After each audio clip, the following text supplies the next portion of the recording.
Hello friends, welcome back to my channel. In today's session we will learn about electric potential. तो friends आइए हम देखते हैं कि इलेक्ट्रिक पोटेंशियल क्या है, हम इलेक्ट्रिक पोटेंशियल किसे कहते हैं। तो आइए हम देखते हैं कि तो फ्रेंड्स हम देखते हैं कि suppose this is a one pot जिसमें हम वाटर फिल करते हैं। ये वाटर हमने फिल कर दिया इसमें, और एक दूसरा पॉट हम लेते हैं, this is the another pot, और इसमें हम वाटर इस प्रकार फिल कर देते हैं। तो फ्रेंड्स हम देख पा रहे हैं कि दोनों पॉट्स में एक इसको हम दे दें pot A and this is pot B. दोनों पॉट में हम देखते हैं कि वाटर की लेवल अलग अलग है। इसमें वाटर की लेवल दैट मीन्स ये हाइट अलग है और इसमें हाइट अलग है।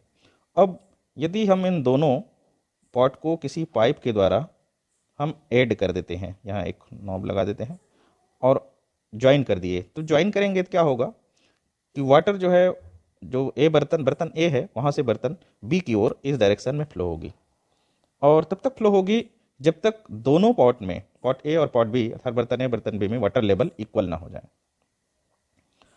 तो अब यदि दोनों में इक्वल हो जाएगा, और यदि हम इस प्रकार की कंडीशन लें, मान लेते हैं एक ऐसी कंडीशन लेते हैं, ये एक पॉट है और इसमें ये वाटर हमने फिल किया है, ये वाटर फिल किए, और एक ये दूसरा पार्ट है, इसे भी हमने वाटर फिल किए, और ये मान लेते हैं पॉट सी, ये पॉट डी। अब हम देख पा रहे हैं कि ये दोनों जो पॉट हैं, बर्तन हैं, इसमें तो इसमें वाटर की मात्रा जो है इसके तुलना में ज़्यादा है, लेकिन इस जो पॉट डी है उसमें वाटर की लेवल ज़्यादा हाइट तक है, वाटर लेवल ऊपर है, और इसमें वाटर लेवल सी में नीचे है। इस केस में भी यदि हम इन दोनों पॉट्स को ऐड कर दें, किसी एक पाइप से ऐड कर देंगे, तो इस केस में वाटर क्या होगा, वाटर जो है पॉट डी से सी की ओर आएगी, क्योंकि वाटर का लेवल जो है इस डी पॉट में सी की तुलना में ऊपर है। इस कारण से वाटर लेवल जो है अधिक होने, ऊपर होने के कारण वाटर डी से सी की ओर फ्लो होगी। तो इन दोनों जो एक्सपेरिमेंट है, ये वाला एक्सपेरिमेंट और इस एक्सपेरिमेंट से ये स्पष्ट होती है कि जो वाटर की फ्लो है वो किस पर डिपेंड करता है, वाटर लेवल पे डिपेंड करता है, ना कि वाटर की क्वांटिटी पर डिपेंड करता है। वाटर क्वांटिटी कितना है उस पर डिपेंड नहीं करेगा, वो डिपेंड करता है कि वाटर की लेवल किस में ऊपर है और किस में नीचे है। सिमिलरली फ्रेंड्स आइए हमें और कुछ एक्सपेरिमेंट करें। मान लेते हैं हमारे पास ये एक कुछ कंडक्टर है, ये कंडक्टर है और या कोई मटेरियल है, और इस मटेरियल को हम नाम दे दें ए, और एक दूसरा मटेरियल हम ले लेते हैं, ये बी है। मान लेते हैं इसकी टेम्परेचर है T1 और इसकी टेम्परेचर है T2, और हम यहाँ अज्यूम कर लें T1 is greater than T2। अब इस T1 और T2 को हम एक कंडक्टर के द्वारा हम कनेक्ट कर दें, तो कनेक्ट करेंगे तो क्या होगा, हीट जो है एक कंडक्टर से दूसरे कंडक्टर की ओर फ्लो होगी, और हीट किधर से किधर फ्लो होगी, हायर टेम्परेचर के मटेरियल से लोअर टेम्परेचर के मटेरियल की ओर फ्लो होगी। यहाँ पर इसकी टेम्परेचर लोअर है, इसकी टेम्परेचर हाइयर है, तो हीट जो है ए से बी की ओर फ्लो होगी।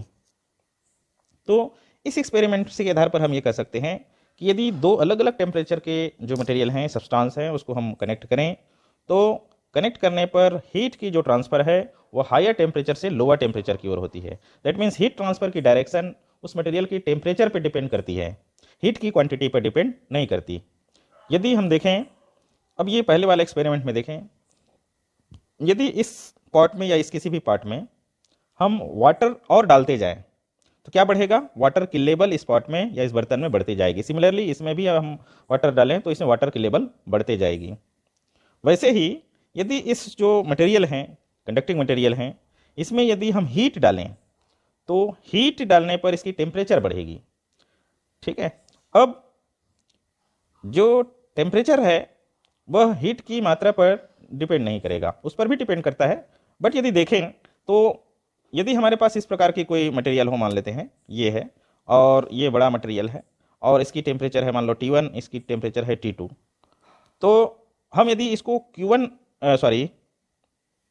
H हीट दें, H1 हीट दें, और इसको भी H1 हीट दें, तो ये छोटे वाले मटेरियल की टेम्परेचर ज़्यादा बढ़ जाएगी corresponding to this big material. अब इस कारण से यदि इन दोनों को कनेक्ट करेंगे तो चूंकि इस छोटे मटेरियल की टेम्परेचर ज़्यादा रहेगा कंपेयर टू दिस, तो टेम्परेचर हीट ट्रांसफर जो है T1 से T2 की ओर इधर से इधर ही होगी। अब मान लेते हैं कि यदि इसको कनेक्ट नहीं किए हैं, इसको H1 दे दिए और इसको H2 दे दिए, और यहाँ पर जो H1 है वो H2 है, और इस केस में देखते हैं कि H2 is greater than H1, लेकिन H2 is greater than H1 है, लेकिन फिर भी हम ये मान लेते हैं कि T1 is greater than T2 है, T1 is greater than T2 है, अर्थात इस मटेरियल की टेम्परेचर इसके टेम्परेचर से अधिक है। तो यहाँ हम ये देख पा रहे हैं कि भले ही इस बड़े मटेरियल में टोटल हीट की अधिक है, लेकिन टेम्परेचर कम होने के कारण यदि इन दोनों को कनेक्ट करेंगे तो हीट का ट्रांसफर इस छोटे मटेरियल से बड़े मटेरियल की ओर होगी। दैट मीन्स इस एक्सपेरिमेंट्स के आधार पर हम ये कह सकते हैं कि हीट का ट्रांसफर हीट की क्वांटिटी पर या हीट की मात्रा पर डिपेंड नहीं करती, बल्कि दोनों मटेरियल की टेम्परेचर पर डिपेंड करती है। दैट मीन्स हीट जो है हायर टेम्परेचर से लोअर टेम्परेचर की ओर फ्लो होती है। सिमिलरली फ्रेंड्स, आइए हम देखते हैं कि हमारे पास दो कंडक्टिंग मटेरियल है। ये कंडक्टिंग मटेरियल हम ले लेते हैं, ये A है, और ये कंडक्टिंग मटेरियल हम ले लिए, ये सपोज B है। अब यदि हम देखेंगे और इन दोनों को हम चार्ज देते हैं, चार्ज देने पर ये दोनों कंडक्टिंग मटेरियल चार्ज होंगे, और चार्ज देने के बाद यदि हम इन दोनों कंडक्टिंग मटेरियल को किसी ऐसे कंडक्टिंग वायर से कनेक्ट कर देते हैं, तो जो कनेक्ट करने पर चार्ज जो है फ्लो हो गई A से B की ओर या B से A की ओर। वो किस पर डिपेंड करेगा, A से B की ओर होगी कि B से A की ओर होगी, वो किस पर डिपेंड करेगा, वो इस जो कंडक्टिंग मटेरियल है उसकी इलेक्ट्रिक पोटेंशियल पे डिपेंड करेगी।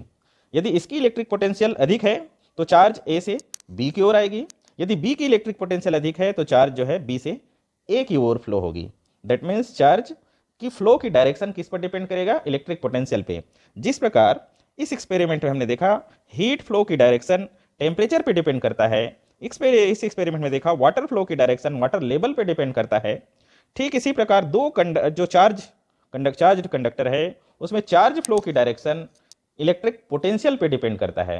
अर्थात इलेक्ट्रिक पोटेंशियल को आइए हम देखते हैं कि उसको कैसे डिफाइन करेंगे। Electric potential of a conductor is its electric state which tells the direction of flow of charge when it is joined with some other conductor। अर्थात किसी कंडक्टर की इलेक्ट्रिक पोटेंशियल उसकी वह इलेक्ट्रिक स्टेट होती है कि उसको दूसरे कंडक्टर के साथ ज्वाइन करने पर वह इलेक्ट्रिक फ्लो की डायरेक्शन को कंसीडर करती है, निर्धारित करती है। तो फ्रेंड्स आइए और हम इसको इलेक्ट्रिक पोटेंशियल को डिटेल में देखते हैं। तो फ्रेंड्स, जैसे कि हमने देखा कि ऊपर वाले इस एक्सपेरिमेंट में यदि हम हीट देते जाएं तो टेम्परेचर इंक्रीज होगा, यहाँ पर वाटर डालते जाएं तो वाटर लेवल इंक्रीज होगा।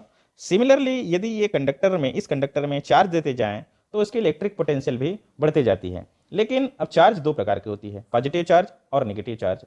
अब यहाँ हम देखते हैं कि जो पॉजिटिव चार्ज है वह हमेशा हायर पोटेंशियल से लोअर पोटेंशियल की ओर फ्लो होती है। जैसे इसकी पोटेंशियल हायर है, इसकी पोटेंशियल लोअर है, तो पॉजिटिव चार्ज हमेशा हायर पोटेंशियल से लोअर पोटेंशियल की ओर फ्लो होगी। But in case of negative charge flows from lower potential to the higher potential। तो अर्थात नेगेटिव चार्ज जो है हमेशा लोअर पोटेंशियल से हायर पोटेंशियल की ओर फ्लो होती है। और जो चार्ज फ्लो है, चाहे नेगेटिव चार्ज हो या पॉजिटिव चार्ज है, उसकी फ्लो तब तक कंटिन्यूअस रहती है जब तक दोनों की इलेक्ट्रिक पोटेंशियल इक्वल ना हो जाए। चार्ज की मात्रा पर डिपेंड नहीं करेगा, दोनों के इलेक्ट्रिक पोटेंशियल पर डिपेंड करेगा। चार्ज फ्लो जो है दोनों कंडक्टर की इलेक्ट्रिक पोटेंशियल पर डिपेंड करेगा। जब दोनों कंडक्टर की इलेक्ट्रिक पोटेंशियल इक्वल हो जाएगी तो in that condition flow of charge will stop. तो फ्रेंड्स, जैसे कि हमको मालूम है कि कहीं पर भी वाटर लेवल को या हाइट मेजर करते हैं तो सी लेवल को बेस मानकर या समुद्र के लेवल को बेस मानकर हम किसी भी जगह की हाइट मेजर करते हैं। तो सिमिलरली यदि हम देखें किसी ऑब्जेक्ट की पोटेंशियल या किसी कंडक्टर की पोटेंशियल मेजर करने के लिए अर्थ की जो पोटेंशियल है उसको उसके साथ कंपेयर करके हम मेजर करते हैं। और अर्थ की जो पोटेंशियल है उसको जीरो माना जाता है, क्योंकि अर्थ एक बहुत बड़ा कंडक्टर है और उस कंडक्टर में यदि थोड़ा सा चार्ज दे दिया जाए उस कंडक्टर को अर्थात अर्थ को, या उसमें से थोड़ा चार्ज निकाल दें तो उसके इलेक्ट्रिक पोटेंशियल पे कोई इफेक्ट नहीं पड़ेगा। और इस अर्थ की इलेक्ट्रिक पोटेंशियल को जीरो मानकर किसी भी दूसरे कंडक्टर के इलेक्ट्रिक पोटेंशियल को मेजर किया जाता है।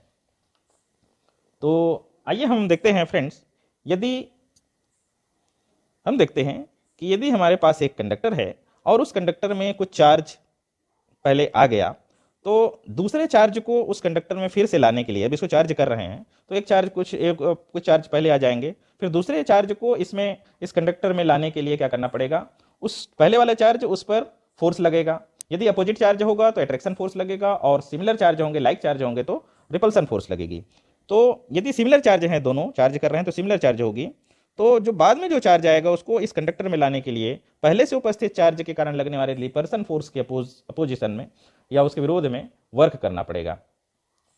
और फ्रेंड्स, हमको मालूम है कि यदि यहाँ पर मान लेते हैं इस कंडक्टर में पहले से क्यू चार्ज आ गया, अब इस पर हम कोई दूसरा चार्ज को लाना चाहेंगे, तो इस क्यू चार्ज के कारण उस पर रिपल्सन फोर्स लगेगा और उस रिपल्सन फोर्स के अपोजिट में वर्क करना पड़ेगा। तो चूंकि इस चार्ज के कारण कोई भी चार्ज पर जो लगने वाला फोर्स है वह जीरो कब होगी, जब वो दूसरा चार्ज इस चार्ज से इनफाइनाइट दूरी पर हो। तो इनफाइनाइट दूरी पर, इस चार्ज से इनफाइनाइट दूरी पर हम इलेक्ट्रिक पोटेंशियल को जीरो मान सकते हैं। तो हम मान लेते हैं एक टेस्ट चार्ज है क्यू नॉट, और उस टेस्ट चार्ज क्यू नॉट को हम क्या करते हैं, इनफाइनाइट से इस कंडक्टर के इस पॉइंट पर जहां ये क्यू चार्ज है वहां पर लाते हैं, या फिर इस कंडक्टर के इस चार्ज के कारण जो इलेक्ट्रिक फील्ड प्रोड्यूस हुआ है उसके किसी भी पॉइंट पर, मान लेते हैं पॉइंट ए पर लाते हैं। तो हमें इस टेस्ट चार्ज को इस पॉइंट ए तक लाने में वर्क करना पड़ेगा, और जो वर्क इस टेस्ट चार्ज को इस पॉइंट ए तक लाने में जितना वर्क करना पड़ेगा, उसी वर्क को हम इस पॉइंट ए पर इलेक्ट्रिक पोटेंशियल कहेंगे। तो आइए इस आधार पर हम इलेक्ट्रिक पोटेंशियल को कैसे डिफाइन करेंगे वो देखें। Then the electric potential at any point of the electric field can be measured by the amount of work done in bringing a unit positive charge from infinity to that point। अर्थात electric field के किसी point पर electric potential unit positive charge को infinite से उस point तक लाने में जो जितना वर्क करना पड़ता है उसके इक्वल होती है। तो फ्रेंड्स, मान लेते हैं एक टेस्ट चार्ज, जैसे पहले वाला एग्जांपल हमने लिया, इस टेस्ट चार्ज को इनफाइनाइट से इस पॉइंट ए तक लाते हैं, यहाँ पर इलेक्ट्रिक फील्ड होगी। तो इस टेस्ट चार्ज को इस पॉइंट ए तक लाने में जितना वर्क करना पड़ता है, उस वर्क को यदि इस टेस्ट चार्ज क्यू नॉट से हम डिवाइड कर दें तो हमें क्या मिल जाएगा, यूनिट चार्ज को इनफाइनाइट से पॉइंट ए तक लाने में किया गया वर्क मिल जाएगा, और वही वर्क इस पॉइंट ए पर इलेक्ट्रिक पोटेंशियल होगी। मान लेते हैं उस पॉइंट ए पर इलेक्ट्रिक पोटेंशियल की वैल्यू VA है, और उस टेस्ट चार्ज को इनफाइनाइट से, कहां से, इनफाइनाइट से पॉइंट ए तक लाने में जो किया गया कार्य W है, और तो इस W वर्क को यदि क्यू नॉट से डिवाइड कर दें तो हमें पॉइंट ए पर इलेक्ट्रिक पोटेंशियल की वैल्यू मिल जाएगी। तो ये VA इज इक्वल टू क्या होगी, W infinity to A upon q naught. तो आइए देखते हैं फ्रेंड्स, इस फार्मूले के अनुसार इलेक्ट्रिक पोटेंशियल की यूनिट क्या होगी। तो हम देखते हैं यूनिट ऑफ इलेक्ट्रिक पोटेंशियल। तो इस फार्मूले के अनुसार यदि हम देखें तो इसकी यूनिट क्या होगी, इसकी यूनिट होगी वर्क की यूनिट अपॉन चार्ज की यूनिट। तो ऐसा यदि सिस्टम में देखें तो वर्क की यूनिट क्या होगी, जूल।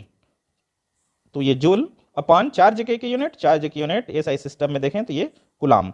तो जूल पर कुलाम, और इस जूल पर कुलाम को क्या बोलते हैं हम, वोल्ट। तो इस प्रकार हम देखते हैं कि इलेक्ट्रिक पोटेंशियल की यूनिट क्या है, वोल्ट है, या उसे हम क्या बोलेंगे, जूल पर कुलाम कहते हैं। और ये जूल पर कुलाम किस सिस्टम में है, एसआई सिस्टम में है। लेकिन यदि हम this is in SI system, ये क्या है, एसआई सिस्टम में है।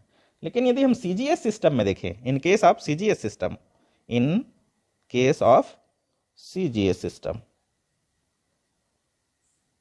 तो सीजीएस सिस्टम के केस में वर्क की यूनिट होगी अर्ग, ERG अर्ग, और जो चार्ज की यूनिट है वो होती है स्टैट कुलाम। तो फ्रेंड्स, यदि हम सीजीएस सिस्टम में देखें तो ये हो जाएगा अर्ग पर स्टैट कुलाम। अब ये अर्ग पर स्टैट कुलाम क्या है, इलेक्ट्रिक पोटेंशियल की इलेक्ट्रोस्टैटिक यूनिट है, और ये अर्ग पर स्टैट कुलाम को हम क्या लिखते हैं, इसको हम लिखते हैं स्टैट वोल्ट, स्टैट वोल्ट। लेकिन यदि हम इलेक्ट्रोमैग्नेटिक यूनिट की बात करें तो इलेक्ट्रोमैग्नेटिक यूनिट क्या होगी, अर्ग और चार्ज की यूनिट होती है एब कुलाम। तो उस कंडीशन में CGS सिस्टम में इलेक्ट्रोमैग्नेटिक यूनिट होगी इलेक्ट्रिक पोटेंशियल की, वो होगी अर्ग पर एब कुलाम, और उसको हम क्या बोलेंगे, एब वोल्ट।